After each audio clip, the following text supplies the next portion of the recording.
What if the biggest mystery isn't who killed Chase Andrews, but how long Kaya Clark had been capable of it? Today we're talking about Where the Crawdads Sing and what it reveals to us if we rewatch it with the ending in mind. The film adaptation of Delia Owen's best-selling novel tricks us into watching a wrongful accusation story, a tale of survival and prejudice against an isolated woman who couldn't possibly have committed murder. But once you know the truth that Kaya did kill Chase, methodically and without remorse, the entire film transforms. Every scene becomes a breadcrumb trail leading to an ending that was hiding in plain sight all along. The Marshes don't just hold secrets, they teach lessons about predator and prey, and Kaya was always an excellent student. From the opening frames, the film establishes Kaya as someone who learned everything from the marsh itself. She watches herons hunt, observes fireflies as mating rituals, and collects shells with an almost scientific precision. These aren't just picturesque montages of a girl communing with nature. They're instruction manuals. When Kaya recites facts about how female fireflies lure males to their deaths with false signals, or when she explains the defensive mechanisms of various creatures, she's not making idle observations. She's cataloging survival strategies that apply to more than insects and crustaceans. The marsh taught her that sometimes, for the prey to survive, the predator must die, a lesson that becomes chillingly literal by the film's end. What makes this education particularly unsettling on a second viewing is how deliberate Kaya's study of nature appears. She doesn't passively absorb information. She actively seeks it out, documents it, analyzes it. Her published books on marsh flora and fauna demonstrate a mind that categorizes, predicts, and understands patterns of behavior. Chase Andrews becomes just another specimen in her mental catalog, a predator whose behavior follows a predictable pattern, one she knows how to interrupt permanently. The courtroom scenes play differently when you know Kaya is guilty. What initially seems like a traumatized woman barely participating in her own defense instead reads as calculated silence. She doesn't need to convince anyone of her innocence because she's already constructed an alibi so airtight that Tom Milton, her attorney, never once doubts her. The timing of her publishing trip to Greenville wasn't coincidental. It was choreographed. Kaya chose a motel close to a bus station, had dinner with her publishers to establish her presence, then caught the last bus back to Barkley Cove. She knew the bus schedules, understood the window of opportunity, and executed her plan with the same precision she applied to collecting shells. Chase's mother's testimony about the shell necklace becomes particularly loaded with this knowledge. When Mrs. Andrews insists that Chase never took off the necklace Kaya made him and that it disappeared the night he died, she's absolutely correct, but the prosecution can't find it. They search Kaya's shack and come up empty. The necklace is there, of course, hidden in a compartment that won't be discovered until after Kaya's death. It's a trophy, kept not out of sentimentality but as proof to herself of what she was capable of doing and getting away with. The fact that she keeps it demonstrates both her confidence and her need to hold on to evidence of her own agency in a world that spent years trying to strip it away. Poetry functions as confession throughout the film, though it takes Tate's discovery at the end to make that clear. Kaya publishes poems under the pseudonym Amanda Hamilton in the local newspaper, a detail the film mentions but doesn't emphasize. On first viewing, this seems like a sweet revelation about Kaya's secret creative outlet. On second viewing, it's a woman speaking her truth in code, knowing no one will decipher it. The Firefly poem that tips off Tate after her death isn't just symbolic, it's practically a blueprint. Female fireflies use bioluminescent false signals to attract males from other species, then consume them. Kaya lured Chase to the fire tower under false pretenses, then eliminated the threat he posed. She even tells us she's doing this through her art, painting detailed studies of fireflies, and no one recognizes the confession because they're too busy seeing her as a victim. What's fascinating about the film's use of poetry is how it weaponizes the townspeople's own prejudices against them. They see Kaya as uneducated, barely literate, incapable of sophisticated thought. They don't imagine that the local poems they read in the paper might be written by the Marsh girl. Their dismissal of her intelligence becomes the perfect cover for her to speak freely about what she's done, knowing they'll never connect the dots. It's an act of incredible audacity disguised as vulnerability. Director Olivia Newman and screenwriter Lucy Alabar made a crucial structural choice by opening the film with Kaya's arrest and letting the trial frame the flashbacks to her life. This decision does more than compress time for a 2-hour movie. It primes us to see Kaya as a defendant whose innocence needs proving rather than a narrator whose reliability we should question. We are positioned from the first moments to sympathize with her as a victim of prejudice, which is true, but also to assume that prejudice is the only reason she's accused. The film plays fair by showing us everything we need to know, but it counts on our emotional investment in Kaya's vindication to blind us to the evidence hiding in every frame. The contrast between timelines reinforces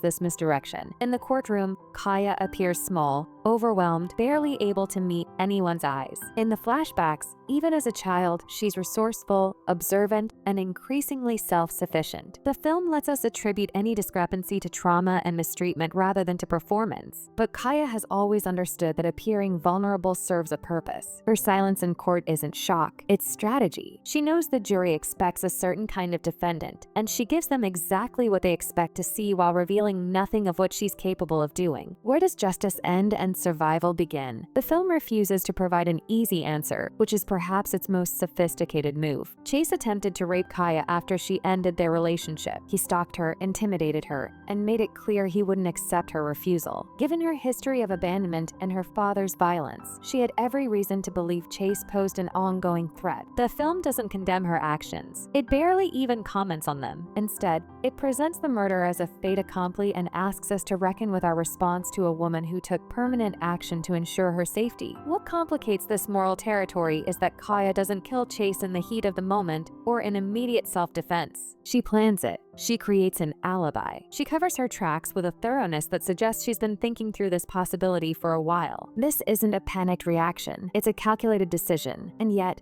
given Chase's pattern of behavior and the reality of living in an isolated area where no one would have protected her if Chase escalated his harassment, was she supposed to just hope for the best? The film presents both the horror of premeditated murder and the horror of the situation that drove her to it, refusing to resolve the tension between them. Knowing the ending transforms every moment of tenderness into something more complicated. When Tate returns and patiently earns back Kaya's trust, we're watching a woman who has already decided what she's capable of doing to someone who hurts her. When she smiles at her book's publication, knowing that success has secured her financial independence and the legal ownership of her land, she's also calculating how that success provides her with legitimate reasons to travel and alibis. The peaceful domesticity of her later years with Tate, growing old together in the Marsh, carries an undercurrent of profound deception. She lets Tate love her completely while keeping the most important truth about herself hidden forever. Tate's decision to destroy the evidence and keep her secret adds another layer to this moral ambiguity. He chooses to protect her memory, to let her be remembered as the victim of prejudice who triumphed over false accusations, rather than as someone who committed the exact crime she was acquitted of. Whether this makes him complicit, understanding, or simply human depends entirely on how you view Kaya's actions. The film trusts its audience to sit with that uncertainty rather than providing comfortable resolution. So yes, Kaya's choice to walk away from the trial is about strength, but not in the way the opening question suggested. Her power isn't in resisting Chase's romantic pursuit, or in surviving alone in the marsh, or even in winning her freedom in court. Her power is in recognizing that the systems meant to protect her never would, so she protected herself. And then she let everyone believe exactly what they wanted to believe about who she was. This is Ladies First, watching women in movies. Here, we empower women by reviewing and discussing films that highlight their stories, struggles, and achievements. Don't forget to like, subscribe, and share your thoughts in the comments.